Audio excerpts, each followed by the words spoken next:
my oft-mentioned husband, the physicist, was fond of saying, which is it? Is it a blessing or a curse? That apparent ancient Chinese aphorism, we live in interesting times. We get to choose which perception of that statement will hold. Are interesting times a curse or are they a blessing? Either way, oh boy, we are in for a ride again, aren't we? Here on Oahu, we have just begun another 2-week period of stay safe at home orders. And so whatever condition you are confronting where you may be, if you're not here on the island of Oahu, we are looking to find confidence in the space of unsettling times, to have faith in the midst of these interesting times. Now, sadly, no one can see the future as clearly as we might wish. And if I had a crystal ball, well, most of the time I'm sure it would look more like this than give me the clarity that I want for seeing the future. I can't claim to know answers to the questions we all hold right now, such as, how did we get here? How did we get here again? And how long is this going to go on? And when will it be over? Those are sort of the now version questions of the ones I peppered my dad with incessantly when I was 5 years old and on a car ride that lasted anything more than 45 minutes. And so right now, that impatient 5-year-old wants to know what this is going to look like and how to get through it. And more importantly, where is the end point? And how am I going to feel safe and protected in the midst of this? And it's not just my 5-year-old, sadly. Sometimes I am looking for those same answers as my adult self. And what I know about this period of time is that when we focus on these deeper truths, when we engage the deep spiritual work, which a period that looks chaotic is meant to call us into deeper spiritual work, then we are able to stay focused in truth and we can rise in the midst of the challenge.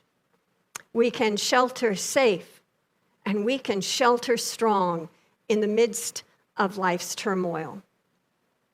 Today we'll be drawing on wisdom from a variety of sources, but on the last Sunday of the month here in this community for quite a long time, we've honored our Hawaiian culture and heritage. And so today we'll turn first to a proverb from Olelo No'eau, which is a collection of Hawaiian proverbs and poetical sayings that was compiled by scholar, dancer, composer, educator, Dr. Mary Kawena Pukui.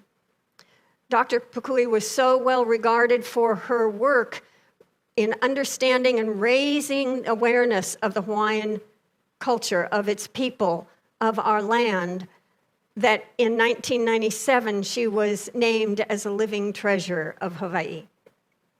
So our proverb today, akahi akomo ke anu aiu, ua nahakahale e malo ai, which translates to, cold now penetrates me, for the house that shelters is broken.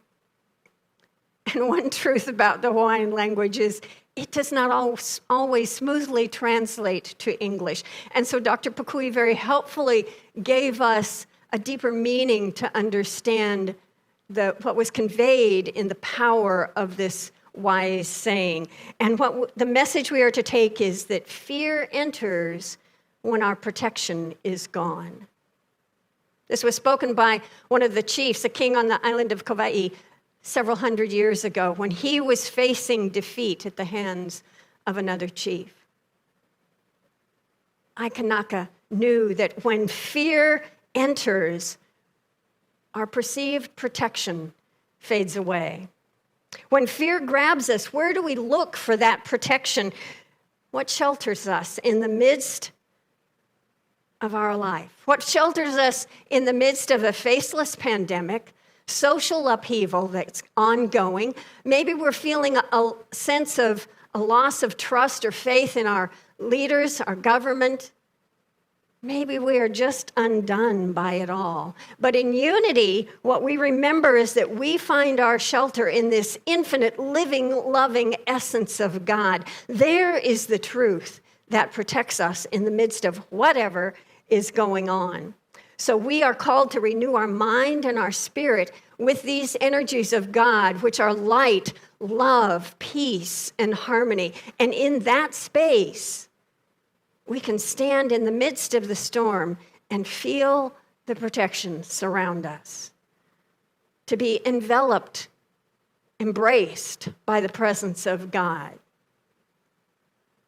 I have a minister friend and colleague, a respected friend and colleague, who shared a story with me, and because I didn't have a chance to ask her permission, she'll be known by her pronouns today as I share this tale with you. She was, a number of years ago, preparing to move to Unity Village and enter our seminary. And so wherever she was leaving from, she was, letting go of all of her household goods, and she was selling her car. She'd placed a classified ad, and a young couple came to test drive her car. Being an individual with a deep faith in humanity, she handed over her keys. And she never again saw that couple or her car. Imagine, you're about to turn your life over into the service of God, and one of the last things that happens right before is your car is stolen because you're a good-hearted, good-natured individual. So she turned to Silent Unity, our 24-hour, 7-day-a-week prayer ministry, for support in the midst of this anguish circumstance. And she probably, I can imagine, she just couldn't find the solace in prayer with that prayer worker on that particular day. And she just sobbed her story of grieving to the prayer worker and said, but I'm about to become a Unity minister. How can this happen to me? I'm a true student. I have faith. The prayer worker was silent for a few minutes. And then she said, in Unity, we also teach wisdom. Another culture and another language has translated that idea of both faith and wisdom, trust and appropriate action into the phrase, trust in God and tie your camel. So we're going to face into our fears today with both faith and our trust in God and seeking the wisdom that leads us to helpful action. What that might look like right now if we were tying our camel and having faith in God, well, the news is full of reports of hopeful progress around lots of vaccines and for the COVID-19 virus. Divine intelligence across the last century has frequently manifested itself through medical experts' wisdom and genius that have brought forth life-saving vaccines for other disastrous diseases. I am so grateful that I grew up in the generation that had the benefit of the polio vaccine. And my parents and I, in my naivete as a child, but my parents didn't live under the threat of me having that disease. I didn't experience childhood smallpox or chickenpox, or I had some of the milder stuff, but I was vaccinated and protected from much that happens in the physical body when we interact with some of the other energies in our physical world, namely viruses. So I didn't suffer those things, and we may indeed look forward when the possibility arises that we vaccinate ourselves against the current virus. While we may choose that for ourselves as a useful action, that's the lesson we can draw from the lost car lesson learned episode. And what's the action that places our trust in God in this formula? Well, we can vaccinate, but we can also practice daily prayer and meditation. We can change our mind, our heart, and our spirit and inoculate it against the negative influences that we are confronted by.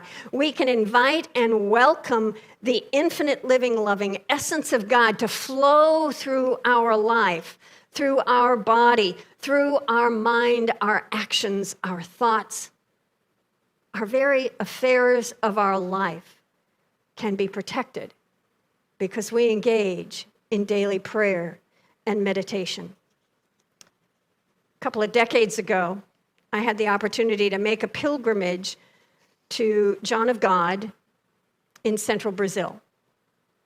Now imagine being in a place where you don't speak the language. I have no facility with Portuguese, and my Spanish was poquito.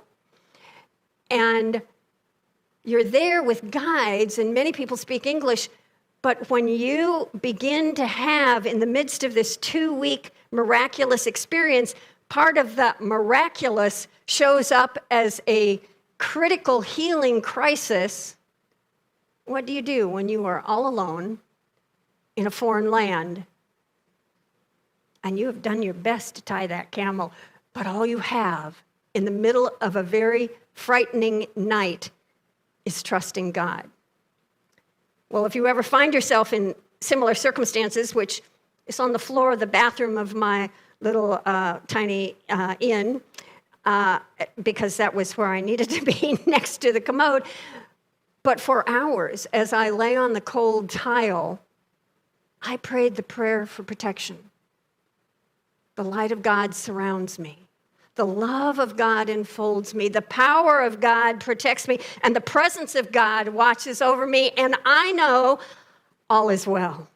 I know I am well and I am being healed. Whatever this looks like, I am being healed and I am willing to release and I'm willing to walk through it because I know I am protected by the presence of God. Well, I wasn't so much walking through it as I was laying through it, but you get my drift. That when we can focus on that higher consciousness, we can move through the experiences that challenge, confront us, even frighten us, and come to that understanding that we are protected and safe in the midst of any experience. Another practical action that we're all, I hope, practicing fully at this moment is that we are washing our hands and we are using disinfectant. But just as important to the washing of our hands to release germs is the cleansing of our thoughts so that we release all negativity. We use the power of a practice we call spiritual denial. Now, if you're not familiar with that term, if you're not a student of Unity and its practices, let me be clear. Denial is not ignoring what's in front of your face. It's not saying that thing is not happening, I'm not seeing it. In fact, spiritual denial is seeing it, is recognizing it, and yet choosing to put your focus beyond that circumstance, beyond that situation, beyond the COVID virus, into the space where God moves, lives, and breathes as you.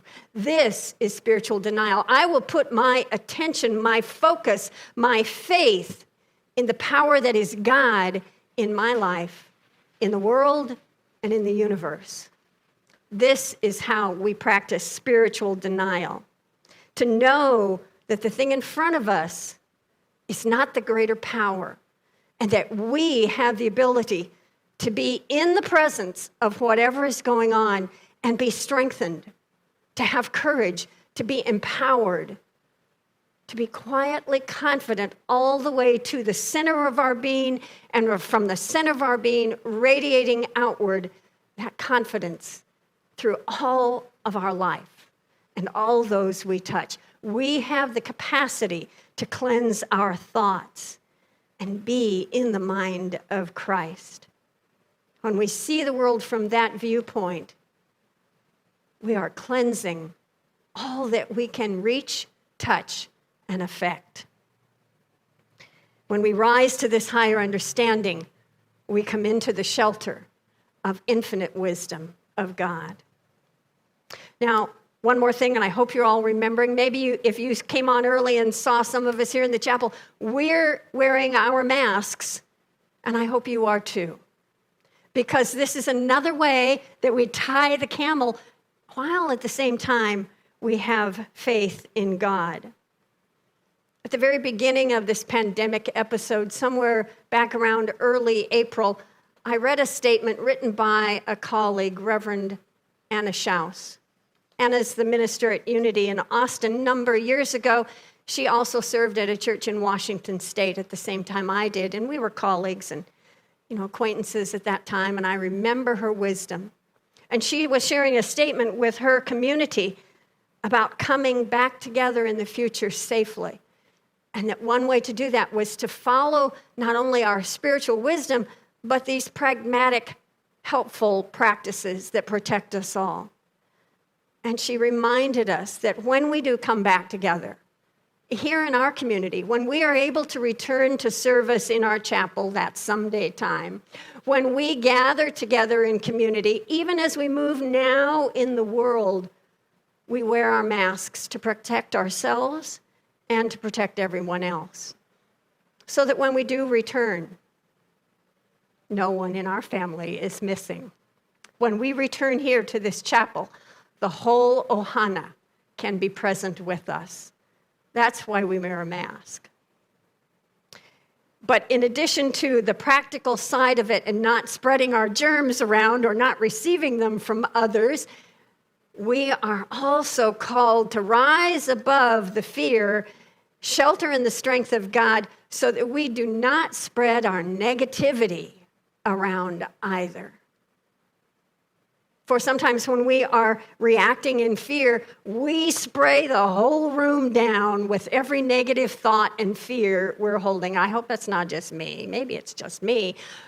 But that's our humanness responding to the uncertainty of a current circumstance. So we want to focus on not spreading negativity. Even though there are times when we know that we need the solace of our friends, and we offer our understanding into that space for someone who is fearful in the moment, our goal is to lift them up, not support the negative ideas, but to help them regain their footing in strength and in courage and in faith and in fearlessness, so that we all can meet this moment effectively, and we all can return with no one missing. We choose to mask out, if you will, the negative that can overwhelm us, that is detrimental to our well-being. It's important we guard our mental state as much as we guard our physical being. Earlier this summer, I read an online piece of news that at a commencement address that he delivered to his own alma mater, the College of the Holy Cross, Dr. Anthony Fauci said, "Now is the time, if there ever was one, for us to selflessly care for one another." I think it's what Nike said. We just do it. We do look out for ourselves and we protect one another as we all seek to move into a newer future beyond this current circumstance. But how do we, in effect, put on our oxygen mask first? If we follow the airline safety mandate, put on your own mask first so that you are equipped to help others. And how can we do that in this time so that we can be effective for everyone, for our own sake, and for those we care about? Well, our last stop on the Wisdom Tour today is to turn to the power of Scripture, to seek inspiration and to find guidance, to look for hope, to look for the light that moves us forward, and to seek confident words of guidance. The psalmist knew the answer to our need for protection and safety, that we need to feel that we are sheltered and safe, that we can be in shelter and strong. And King David, who is attributed to writing the collection of Psalms, knew where to find that fearlessness and that strength and that safety. In Psalm 91, verse 1, "He who dwells in the secret place of the Most High shall abide under the shadow of the Almighty." these collections of poetry and songs are praise to the loving, infinite God as King David knew him, related to God, and trusted in that presence for his shelter and his protection, for the wisdom and guidance that came to him through his acknowledgement and connection to and praise through these beautiful songs, praise of God. The word dwells in the Aramaic language. Dwell means to sit down. Sit down. To rest. We want to sit our okole down and wait and rest and be still. Be still and wait and listen for the activity of God, to feel that presence within us. When we are busy talking, we can't hear the still small voice that God may be speaking to us through. Emily Cady was one of the earliest Unity authors. She was a metaphysician, and she put some of the early basic concepts that form our Unity teachings into written form.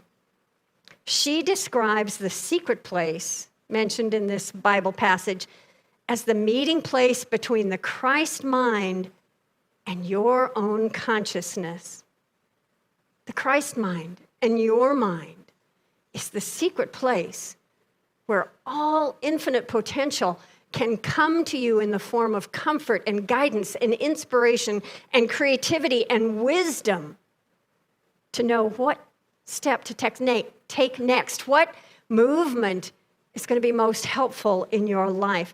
And in both the Aramaic language, which was Jesus' original language, and Hebrew, the secret place translates as shelter.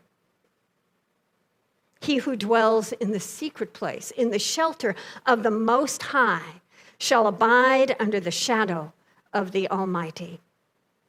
When we abide, when we just wait, when we are patient, Charles Fillmore, Unity's co-founder, wrote that abide is to be in that fixed state of awareness of God. Hold the attention on God. Don't be distracted by what's going on in your life and in the world and the news and the government and the numbers of COVID wherever. And we need to be informed, but we need to stop short somehow of being distracted and overwhelmed and frightened by what we see in the world. So we abide. We put our fixed attention on our awareness and our connectedness to the presence of God. And we look for that in all of those other circumstances. How is God showing up in my world through everything I see? When I ask that question, I know I have disconnected myself from the distraction of fearful thoughts, of worries, and concern. We are not distracted by life's circumstances, but we are aware of it from the point of view of God when we abide with fixed focus on the energy of God. And that places us in the shadow of the Almighty. Shadow is that protection. Can you imagine as if it were a dome? Maybe the rainbow that was danced and sung so beautifully earlier. Or the wings of spirit of an angel, of an imaginary presence. When we are in that shadow, we are under the protection of the power of God's love in our life and the spiritual laws that guide life. He who dwells in the secret place of the Most High shall abide under the shadow of the Almighty, in the protection. So in these days, as we call ourselves to shelter safe and shelter strong, I offer you one final benediction. Remember this for your journey this coming week. And as we go forward, make sure that you test positive for faith. Keep distance from doubt and isolate from fear. Place your trust in God through it all, through every circumstance, through every moment. Abide with fixed attention to the presence, power, and activity of God in you, as you, and through you. Aloha, blessings, and may you know the shelter and the protection of the secret place within you.